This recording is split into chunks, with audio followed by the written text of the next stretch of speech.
am so glad you are here for today's segment of What Women Bring, a closer look. Today we learn what drives and inspires Niki Smith, What Women Bring Education Honoree 2025.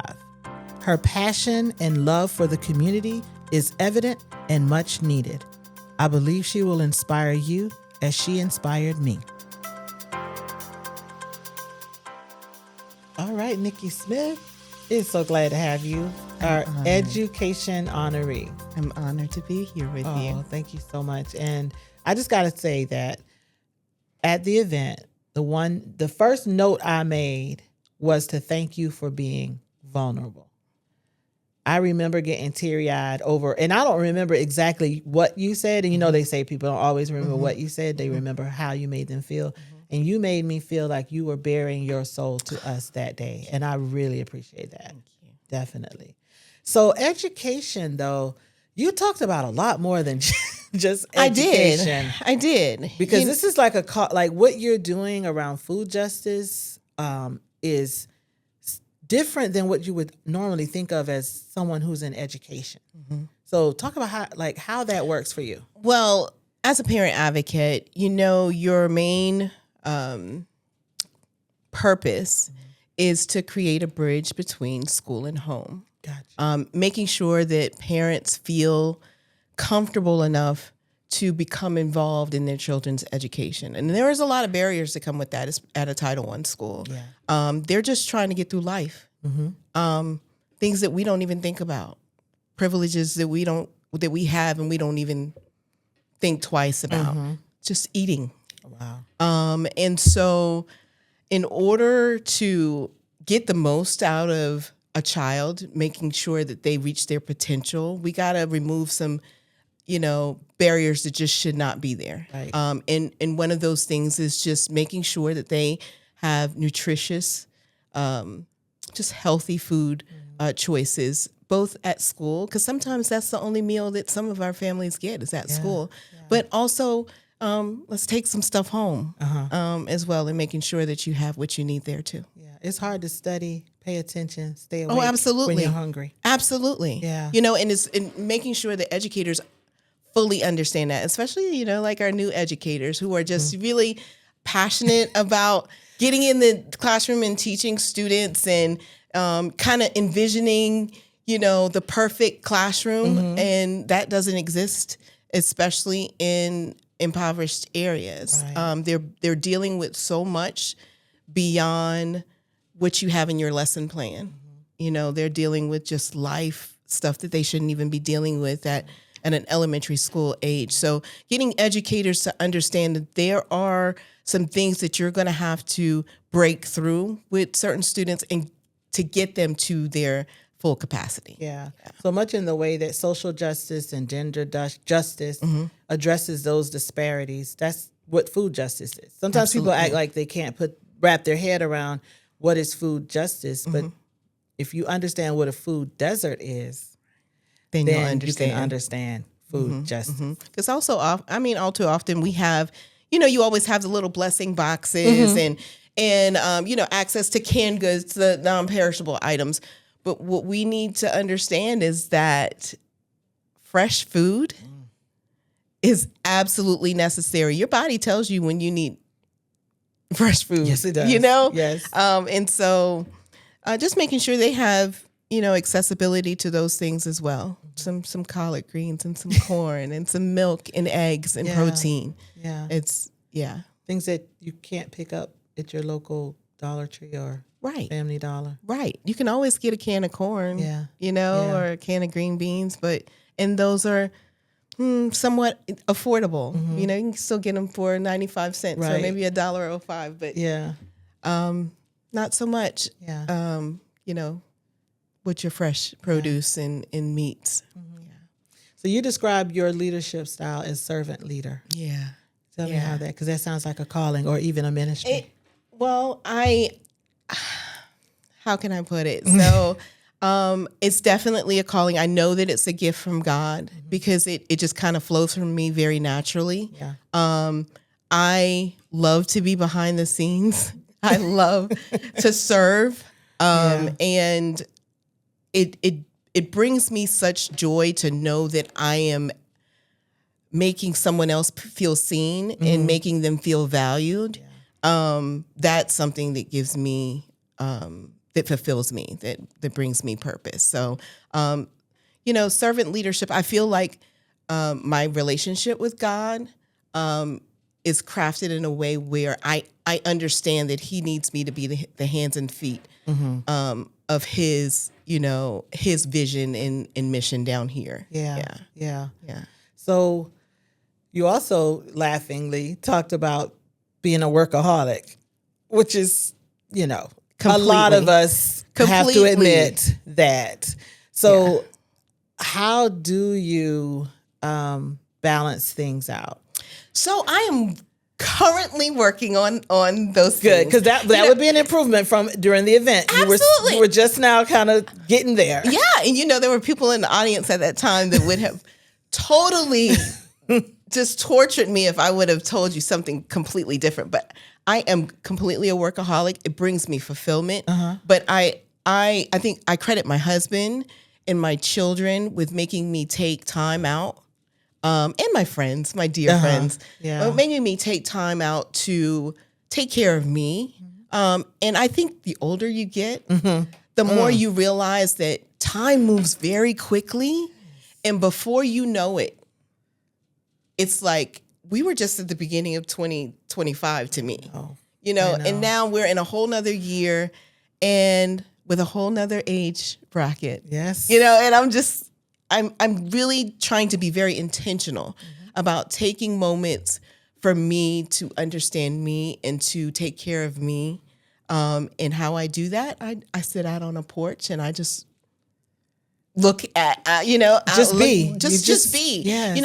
Embrace the flower next to me or look at the water or read a book or, even if it's 15 minutes, I think it's absolutely necessary to center yourself. Right. And to understand, why you do what you do. And also just it also brings a refreshing feeling to open up new things that your mind to new things that you're not clouded with everything I gotta do now. Right. That you forget that there are other things that God wants you to do. Yes. So unless you sit in some silence and listen, you're not going to hear. Yeah. So, I think my most creative moments, and particularly professionally, is when I'm sitting near the water. Oh yeah.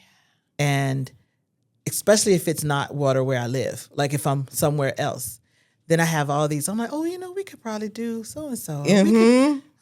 So when I come back from vacation, my team is like, she's ready. She's got ideas.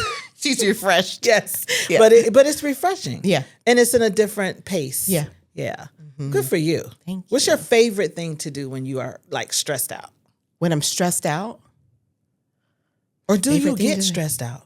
I'm in a constant state of stress. Okay, so you're the opposite. Yes. I'm in the constant stress. And this may seem funny, but I sing.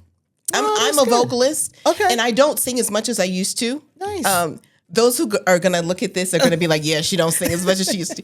But I do. It calms me. Okay. And it also, my mom was a vocalist as well. So it brings me almost into a space where she is. Yes. Still with me. And so that's what I do. And I find myself humming or singing to myself when I'm a little stressed. It calms me down. Okay. Yeah. Good for you. What are you passionate about that's outside of your career? Because you work a lot. And you also do things. I'm going to be completely honest. Yes. My whole life is service. Yeah.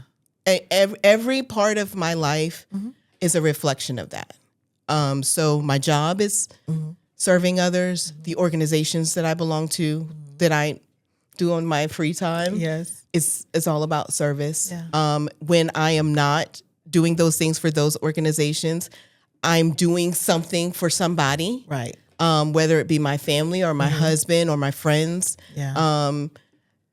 Or I'm talking to somebody and talking them through something. So that's what I do. I think that's okay. And it's just who I am. If that's what fulfills you and you are doing it in all these facets of your life, I think that's amazing. You might be more fulfilled than a lot of people. And somebody probably needed to hear that message. Yeah. That it's okay. Yeah, it's okay. I mean, I think that even raising my kids, I was always very intentional. We were always very intentional about making sure we understood where they thrived, where their passions were, so that we could, as parents, guide them in the path of their passion. Because, I mean, if you follow what it is you feel like your purpose is, you'll never work a day in your life. You know, it's like you do the things that you love to do. And I can honestly say for our oldest child, our 26-year-old, he did that, and he's following his passion, his life's work, and he's doing amazing. Our daughter is still in college, but she is a firecracker, and I feel like she's following her passion as well. So I think that's really the key to life, is to find what it is you love to do and get somebody to pay you to do it. I totally agree with that. If I did not enjoy, because I already love to sleep. Yeah. So I could do that. I understand. But if I have to get out of my bed, I need to be going somewhere that I enjoy and that I feel like I'm good at doing something. Yeah. Good for your son good for that. Oh yeah. Good. They're both champions. I love them so much. And so you have the two kids and your husband. Talk about your husband. Oh, my husband, my honey, Kevin Smith. He is an amazing guy. Yeah. We've been married for 26 years. This year will be 27. We got married very young. Yes. And after 6 months of knowing each other, we got engaged. Right. That young. And right. What? It definitely was godsend. I remember my mom meeting him for the first time.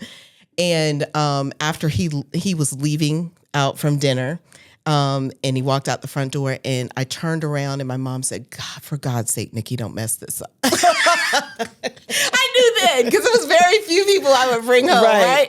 And so I knew then that he was the guy. But he is an educator as well. He's a principal in Charleston County School District, and we try not to talk about education in the house, but we always do. Always do. Yep. Yes.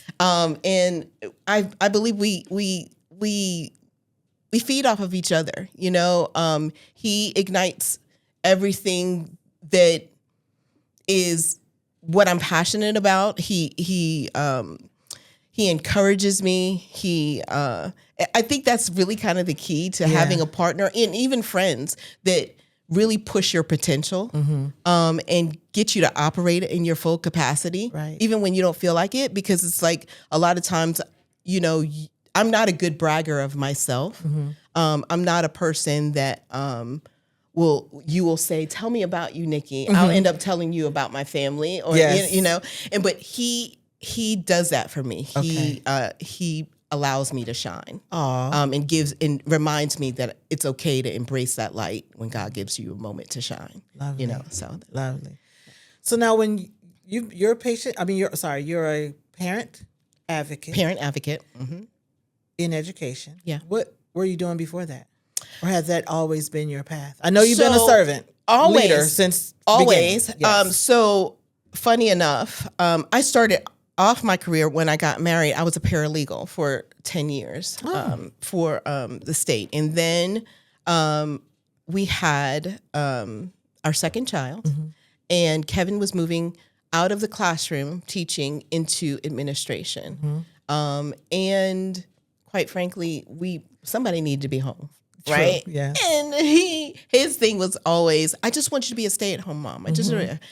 I stayed home after I had my baby for a year and drove myself absolutely insane. Yes. Right? And during that year, you know, I would always be out of the house volunteering at the schools and doing these things. So he was like, "Why don't you try education?" Yeah. And I was like, "Oh, well, sure." And so I got back in education. I was getting my master's degree at the time, so that was great. It gave me a lot of flexibility. We were off in the summers, you know. Every break we're off. Yeah. So it was, and I got my youngest child went to school where I worked. Oh, so I got to pick her teachers. I got to see her through that early start in education. So that was fantastic. Definitely. And so when I went back into education, I spent maybe about 6 years in like front office kind of deal. And then a parent liaison position came open with Dorchester District 2. And I moved into that. Yeah. And I to toot my own horn, I kind of doubled that whole population. The whole interaction kind of shifted once I moved into that position. And then after that, a position in Charleston County became available as a career counselor. Oh, I love that field. Oh, absolutely. And I had 11 schools. So I got to impact so many students. I love working with high schoolers. I know I work with elementary kids right now, but high schoolers, that's my jam. Okay. You know, to catch them at that stage of their life and where they may be going down the wrong path and you can do something to change their trajectory. Yeah. Oh my gosh, it's amazing. Or you just open a door that they didn't even know existed, you know? And allowing them to see that, okay, maybe college isn't your thing, but you're going to have to do something. Right. You know? Right. And so let's talk about what it is you love to do, and let's talk about how it is to get somebody to pay you to do it. Right. So that's where I spent a lot of time in Charleston County, and then a parent advocate position became open. I applied. I always feel like I have to know that I'm doing something besides just having a meeting after a meeting. Right. I have to see tangibly what the result of my work is. And so those positions that allow me to just kind of, you know, move and create opportunities for people, it's just, you know, it's absolutely necessary for me to feel fulfilled. Yeah. And so I've been offered a lot of different things, a lot of different paths, but I understand that my life's work is wrapped around serving people. Yeah. Nice. Yeah. So I was going to ask you what's a talent that you have that most people won't know, but you already told me that that's because you sing. I do sing. So I still want to go back to the singing part. Now, okay. why don't you sing anymore, and where did you sing? Oh boy, this is such a long story. Your friends are gonna love this part. They're gonna eat this up. So, I started singing as a little girl. Like I said, my mom was a vocalist. Yeah. She sang everywhere. And everybody knew her for it. They called her Songbird. Oh, wonderful. And my mom, when she learned that I could sing, about maybe 6, 7 years old, we went to Moore Street Baptist Church. So I started singing in the young, people's choir. And I remember some of the missionaries telling my mother or telling the organist that my voice was too big for the children's choir. It was big. It was a big voice. And so they ended up moving me to the young adult choir. So picture that. Wow. You know, like yes. 11 years old and a young adult. But anyway, she allowed me to, at that time, I had the pianist for Moore Street Baptist was Jonathan Fashion. Okay.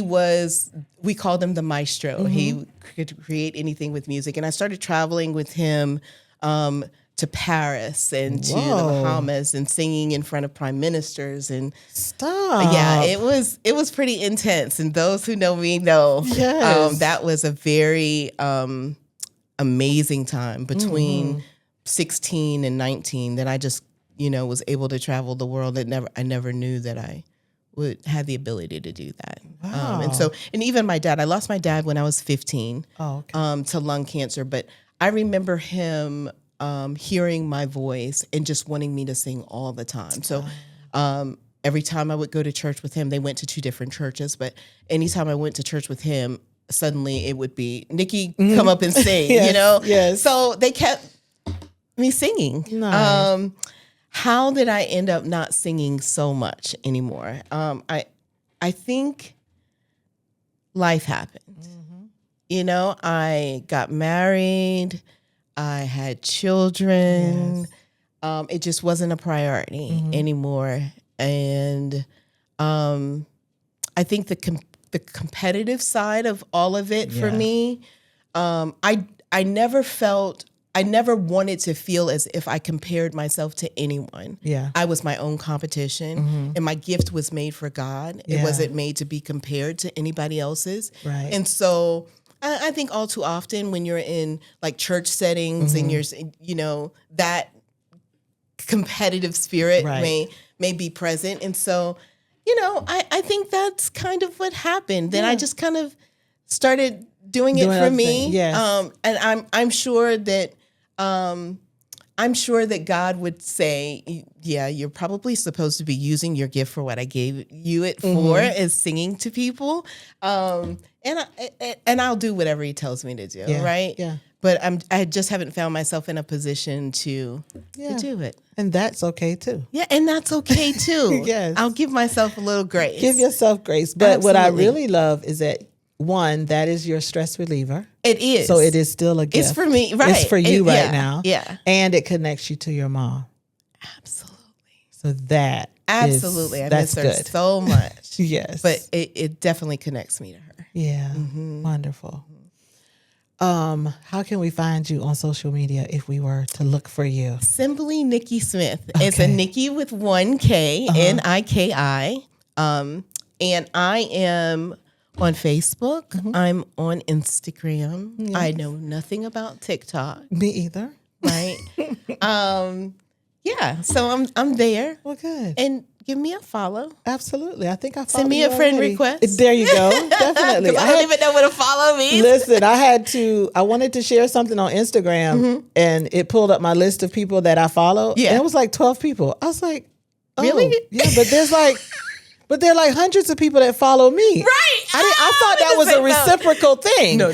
Oh, I got to go and follow them. So yeah, so there are probably 15 more people that I'm following now. Right. So I'll get back to it. I'm glad to know I'm not the only one. You're not the only one. And navigating I'm social media. going to wait. Yeah. Well, thank you again. Thank you for being open and vulnerable and sharing so much of yourself. Thank you so And much for I having believe me. that you are an inspiration, and I believe that you're inspiring others I just by appreciate it. talking today. Thank you.